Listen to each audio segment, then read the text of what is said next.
Okay, so let's see what we know about blogs then and blogging. So you guys over here, what kind of things did you find out about blogs? If you were to, someone said, is this page a blog or not? Let's say you were in charge of a web filter and you had to decide, and it was allowed that blogs were allowed to be viewed but other sites weren't or something. So is this website a blog or not? What criteria might you use to decide that? How is a blog different from another website? What do you think? What are the main features of a blog? The diary structure. The structure? The diary, kind of. Diary, yeah. So there's kind of a diary type feel to a blog.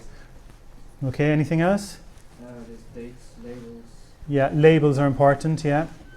Opinionated. They tend to be opinion, there tends to be a lot of opinion on blogs. Yeah, anything else? Can be informal. They're a bit more casual, yeah. Comments and likes. Comments, there's the ability to leave comments, the ability to interact with it. Anything else? Can be used to expand the user base. Interact with people with similar likes. Yeah, they tend to be themed in some way. You guys over here, anything else? Usually long form writing, like social networking. They're usually like what? Long form writing. Long. I guess the post, yeah, I guess what counts as long these days is longer than tweets, yeah. Yeah, what else? Or anything else? Titled as the author as opposed to, That's true, they tend to be associated with an author. You know, it's a blog tends to be associated with a person, yeah. Anything else? Stimulates conversation on a topic. Yeah, there's this notion of interaction with it somehow. If you can't interact with it, is it really a blog? Did you guys have anything else there that wasn't included in that shopping list of features? Or There's backlogs of previous posts. yeah, so there's the history and this idea of posts. That's something that's specific to a blog, I think, the whole idea of a post. Anything else? Yeah, feedback on them. You control what content goes up. Yeah, although I suppose that's the case with any kind of website you might publish, yeah. Anything else? People's personalities. Yeah, they tend to be about this. As a format, they tend to involve opinion and personality, and it's a kind of a personal thing, as opposed to say reading an article in the Irish Times or the New York Times or something. Guys at the back there, did you have anything that we didn't kind of hit? No? Nothing else? You guys over here? Anything that wasn't kind of... Okay, so let's see if we can figure out what distinguishes a blog from another kind of website and see how we go. Blogs have been around a long time, and a lot of things have come out of blogging, actually. I would argue that things like Twitter and podcasting and even Facebook have all got their origins in blogging. Okay? So we're going to try and look at today, if we have time, but I didn't give us much time, but I wanted you to discuss things amongst yourself. We're going to look at what's a blog, the main features of a blog, where blogs fit in with other kinds of social software, and if we have time, we'll look at some examples. Okay? So, at its most simple, a blog is like an online diary. That's how blogs kind of started. So, the word diary sounds kind of lame, but if you think about the world before Facebook, that you might put online what you've been up to, a movie you saw, where you went on your holidays. Before Facebook, that kind of made sense that you would have a forum for that. I think nowadays, if you want to tell all your friends where you've gone on your holidays, you probably have, Facebook. But blogging was around a lot longer than that. So you had like a web diary or a web log, which became blog. Okay, so web and log gave us the term blog. Okay? And the main features of a blog is, first of all, that they're easy to use.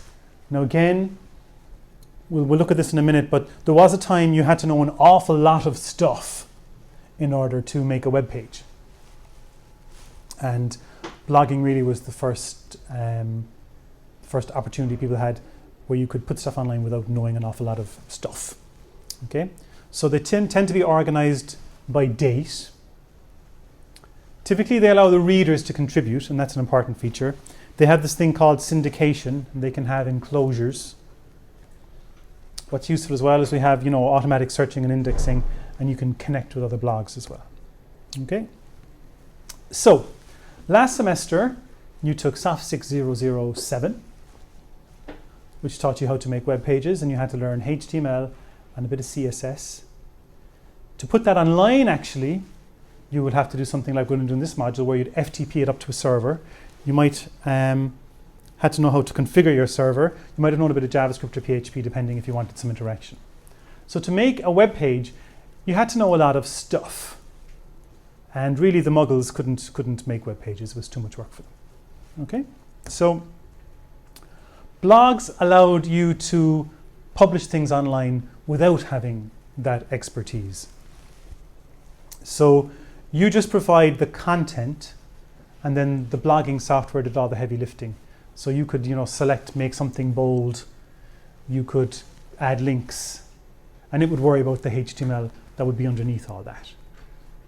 And blogs are among the earliest examples of what we call a content management system, where you put in the information, you put in the content, it gets stored in a database, and then when someone wants to go look at that, it gets pulled out of the database, and all of the formatting and the colors and the fonts, all of that stuff happens automatically. That's taken care of.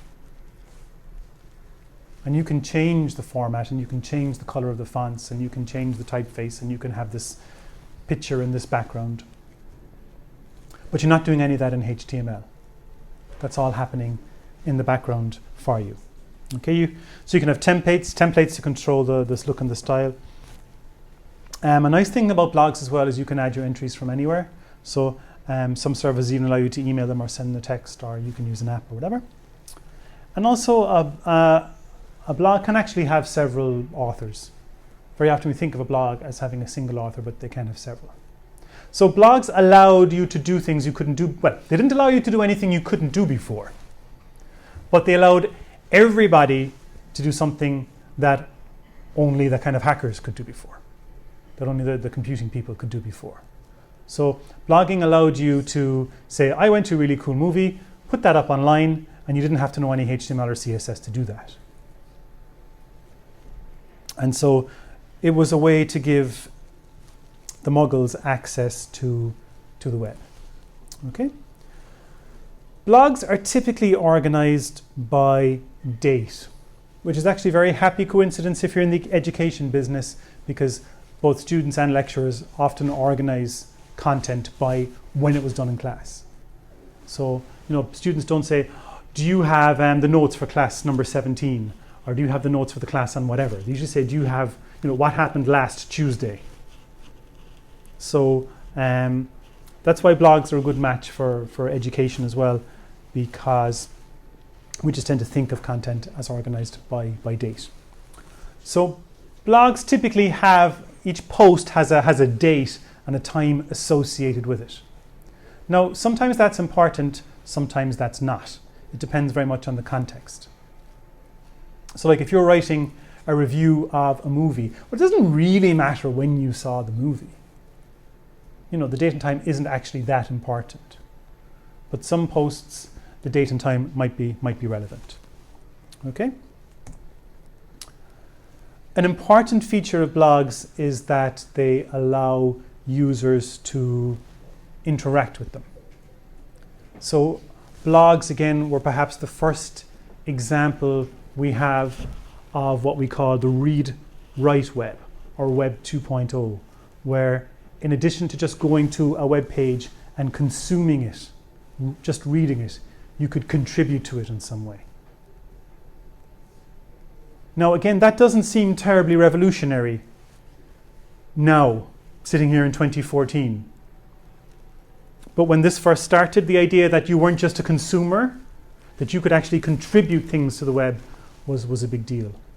I mean, now you like and you comment and you +1 and you leave reviews and you rate places before you even leave them.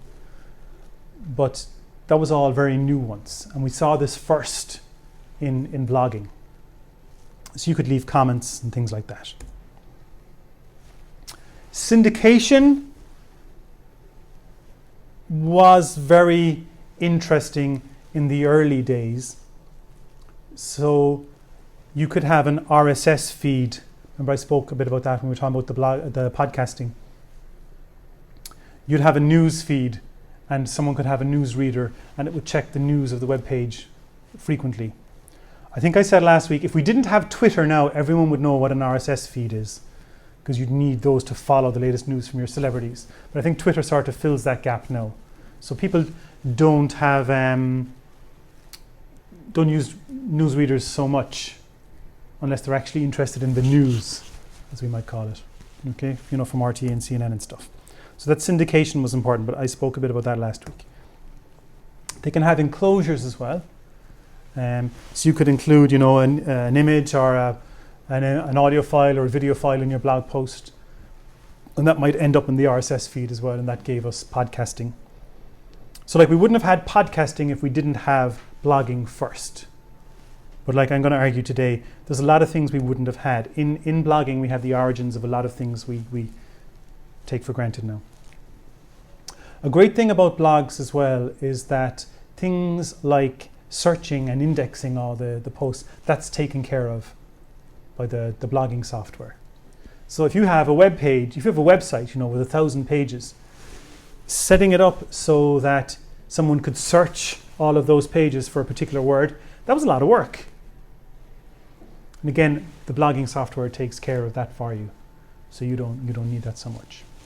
You don't need to do it yourself, I mean. Okay? Entries can be assigned categories or tags or labels, as we'd call them. So if you were blogging a lot, you might have a tag or a label called movies. You might have another one, restaurants, another one, I don't know, my love life or something. And you could tag different entries with different categories, and then someone could very quickly see, if they were looking just for stuff about movies from you, they could find all that. Some blogging software would even allow the readers to tag posts or to tag pictures. And so if you, if you wrote a review of a particular kind of movie, someone might tag that, with sci-fi or something. This social tagging is a big deal because it allows the searches to be more accurate if other people can contribute to the classification of the posts. Now, blogs connect well with other blogs as well.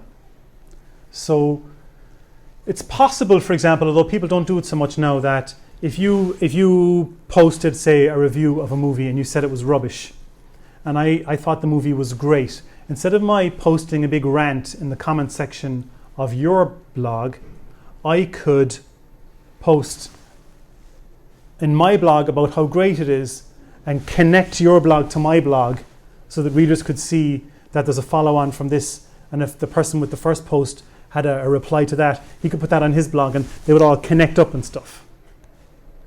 And we have in that the beginnings of social networking, I think. We have connections between blogs. So on my blog, I might have a list of blogs that I'm interested in or that I'm following. Someone else might have me in their list of blogs, and my readers could be, directed to that person's blog. And in there, we have the beginnings of these connections that I think gave us social networking as we know it now. Okay, so there are two ways really to start a blog.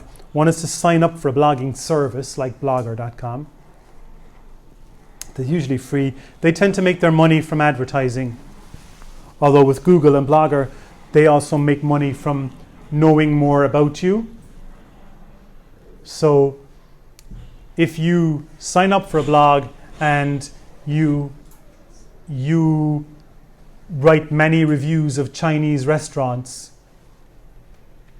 in addition to providing ads to people reading your blog, as a result of that, you might start to see more ads for woks or sauces or something, So the fact that Google knows more about you is part of how they make money also. The blogger may have very little control over what ads someone sees, and that can be a problem. You know, if you're, I don't know, if you have a blog, you know, for the local Baptist church or something, and ads start showing up, you know, start showing people porn or something, there's a disconnect there that might cause a problem for you as the author of the blog. Now, typically, as it happens, that would be a very bad match from Google's point of view. You know, they would usually match the advertising with the content, and they would also match the advertising with actually who's looking at the page. So very often, if you don't like the ads you're seeing on Google, it's not the site's fault, it's your fault. There was an MP in the UK who was giving out that his political party was advertising, you know, prostitutes on the website, and someone explained to him, well, the reason you're seeing ads for prostitutes is because what Google knows about you, not what it thinks about, you know, the party. He made a bit of a fool of himself. You can also set up your own blog server, just as you could actually set up your own web server.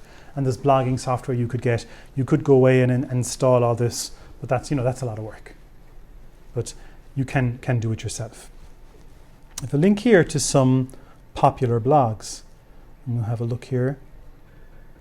And it's interesting to see what they are and the kind of things they are. Okay. I'm not sure what metric this used, but I guess, well, I'm not sure how it calculated these numbers, but let's assume they're correct anyway. So the most popular blog in the world is the Huffington Post, which has, according to this, 105 million unique visitors every month. So that's 105 different people go there every month.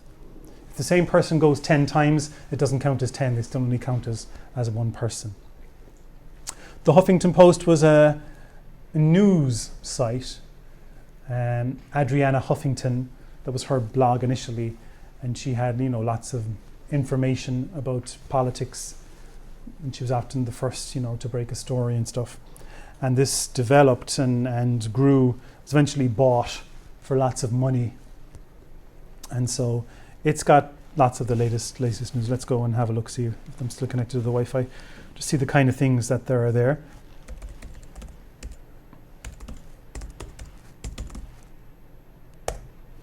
So Huffington was a person, Adriana Huffington. Excuse me.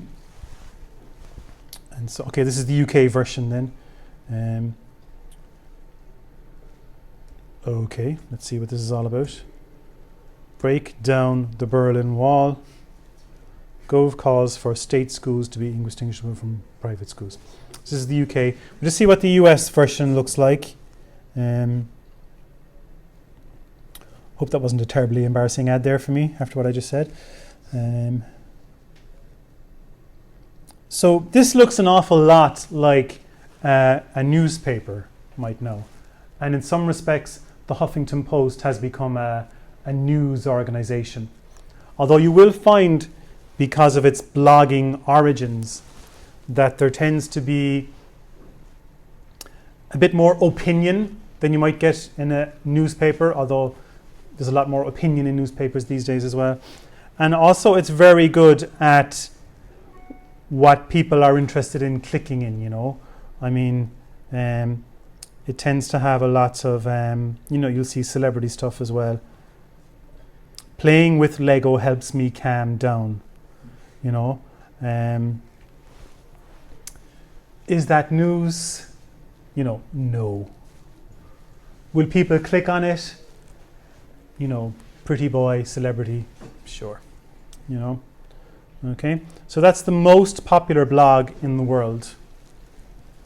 105 million people is a lot of people. I mean, that's, you know what, 20 times the population of Ireland. It's a lot of people. Okay. TMZ, have you heard of TMZ? You know, the place for naked celebrities making fools of themselves. If there's a really embarrassing picture of a celebrity, that's probably where it'll turn up first. Okay. Gawker. A lot of the same kind of stuff. It's Business Insider, business news. Gawker is very popular as well. Kind of things you see on Gawker. Toddler adorably moved to tears listening to say something. Okay. Yes. Major news. Again, I mean, that's, 22 million people. They obviously, giving people what they want. Okay. Lifehack or Mashable. So they fall into a couple of different categories. News with a small n, and the, cute kitten end of the news spectrum. A lot of blogs fall into that category. Business news, and then technology stuff. Okay, Perez Hilton, again, all celebrity stuff. What I find interesting about this list is the difference between, say even the number 1 and the number 10. I mean, number 1, you've got 105 million unique visitors every month. Number 5 is only 17 million. That's a fifth. So it's like really, really steep there, And to get into the top 15, you only need 6,000, that's 6 million, There was 6,000 there. How hard is that? 6 million, okay, still like, kind of twice the population of the people in Ireland who can read. But, 6 million number 15 and 105 million number 1. Okay, so a lot of technology stuff in there. Technology and celebrities, you pretty much got most of it covered. Okay, so I thought that was interesting there. Now, let me take you through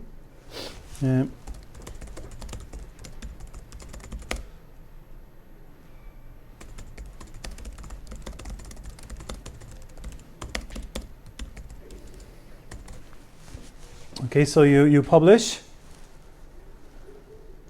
So you can add labels to things. So I have a label for COMP6023 and a label for DCOM1.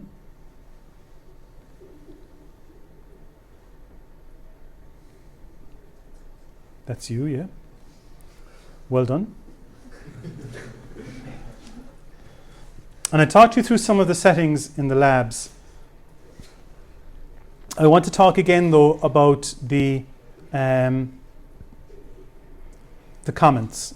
I think that's worth going over again, in case some of you didn't get it clear. So here, you can allow people to leave comments on your blog. And there are 2 settings that you can choose. You can allow anyone at all to leave a comment on your blog, and that can be completely anonymous. And that works in some scenarios and some situations. I have mine set to anonymous because I guess there's a possibility that a student might have a suggestion or a recommendation or a comment that they might want to leave anonymously. For most people, though, I don't think that's actually really that good an idea.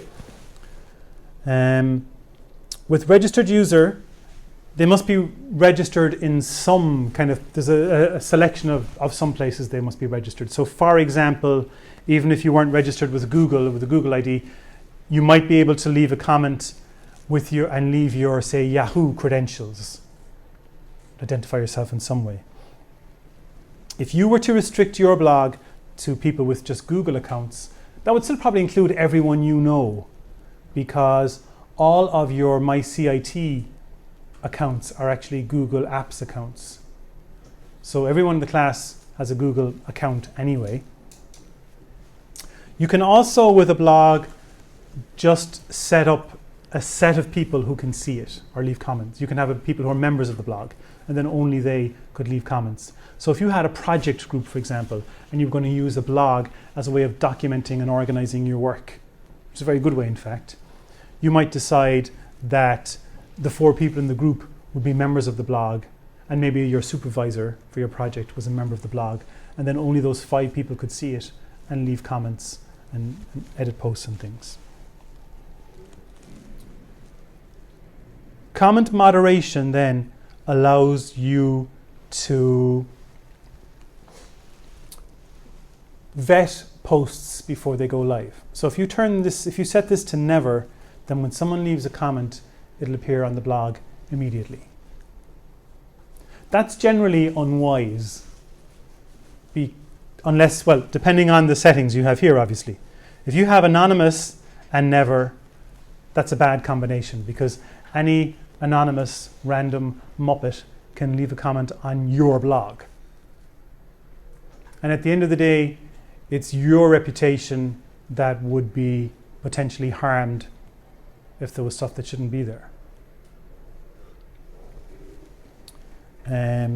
So if you set comment moderation to always, well, then when you log into Blogger, you'll see a list of comments that are awaiting moderation. I don't think I have any at the moment. There's none awaiting moderation. And I can maybe show you some spam. No, it's all deleted. So comment spam is where someone leaves a comment on your blog saying, "Ooh, love your blog, it's really great, you're fabulous, you're wonderful.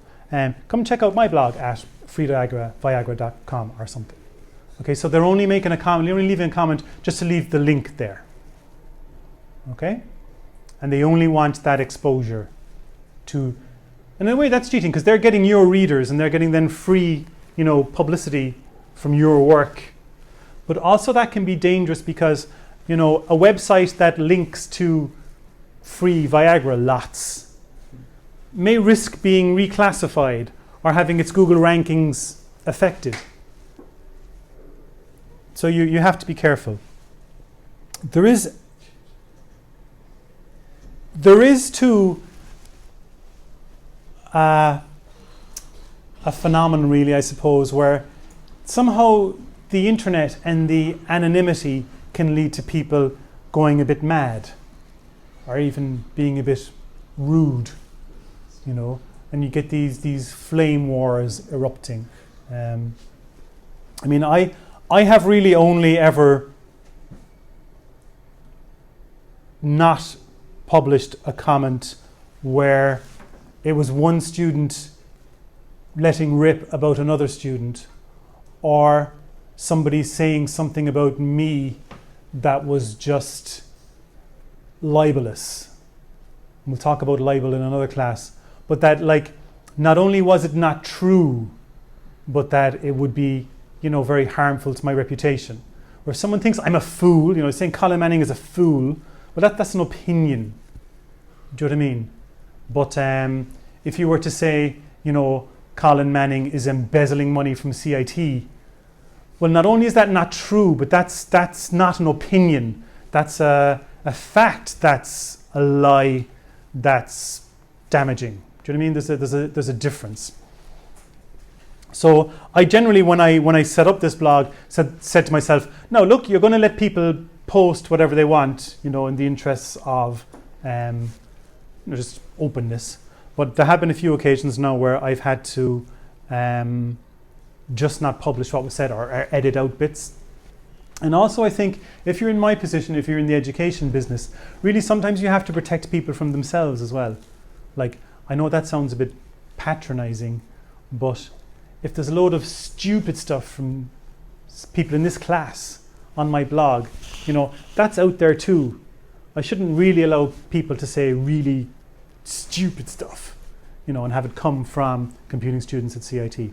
So for the most part, I've been able to publish everything everybody says, Something really weird goes up now in the next hour. I know it was you guys. So that was really all I wanted to show you there. So this week, I want you to, by the end of last week, to have your blog set up and have sent me the email address. Not the email address, email me the URL. You can get the URL by going to view blog. And you see there, it'll be something.blogspot.com or something.blogspot.ie. These are the labels here that I was talking about. So I have labels for the different modules. You can see the DCOM1 label here, but I may put that in a little while. And you can see you can have different templates. This looks very different on my screen from yours because there's no red in your projector, as it happens. On my screen, it's all CIT red. So I want you to make your first post your blog this week. So I want you to write a little bit about yourself, and then in addition, but also kind of as part of that, write about what you think is acceptable, what your personal privacy thresholds are. So, what should we expect from your blog? What do you think is too much? What do you think is too little? And what's acceptable, what's not? So part of that conversation we had in the past, I want you to reflect on your own personal privacy preferences, and within that context, tell us about yourself. And we're looking for, I think I specified in the assignment specification, which you haven't seen yet, I think I specified 300 words, which is more than it sounds. 300 words is not trivial. So this week, if you want to post a little bit about yourself and your opinions on online privacy, or rather about how much you should reveal about yourself online. Okay? So I should have the URL for your blog as well. If I don't, you need to send that to me. I'll publish a list of those, so bear in mind now that other people will also see your blog, but then again, that's the point. Your blog now is available publicly to the world. You should assume that anybody who wants to is going to see what's on your blog.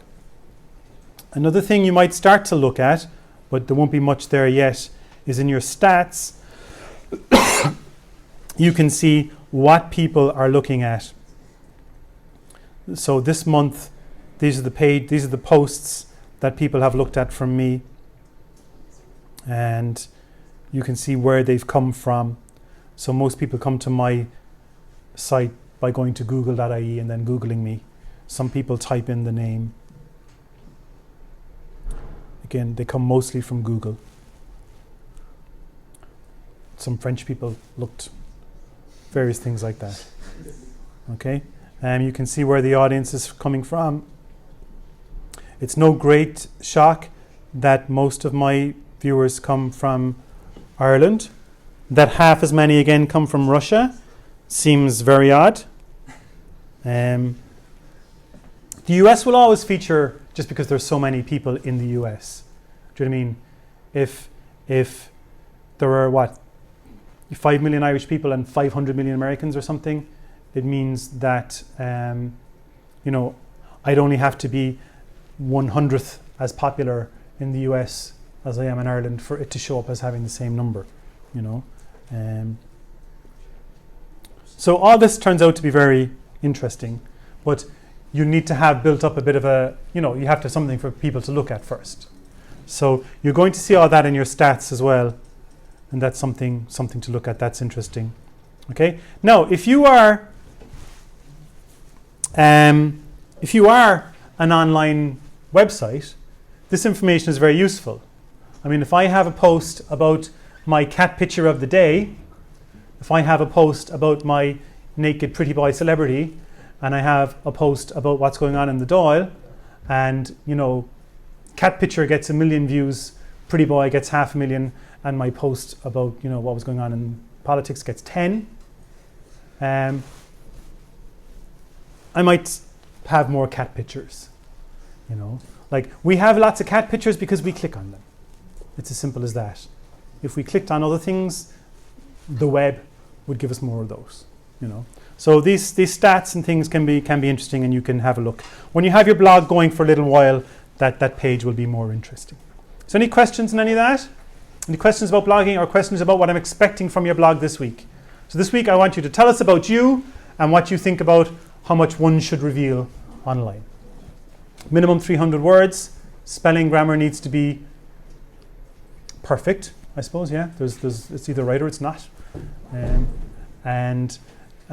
Also this week in the lab, or maybe in the next class, I'll talk you through the specification for the assignments. I'll probably give it to you slightly incomplete in that I probably won't have all the dates and things in, but at least you'll know what you'll be expected to be working on. Any questions? No? Great stuff, so guys. Thanks for your attention.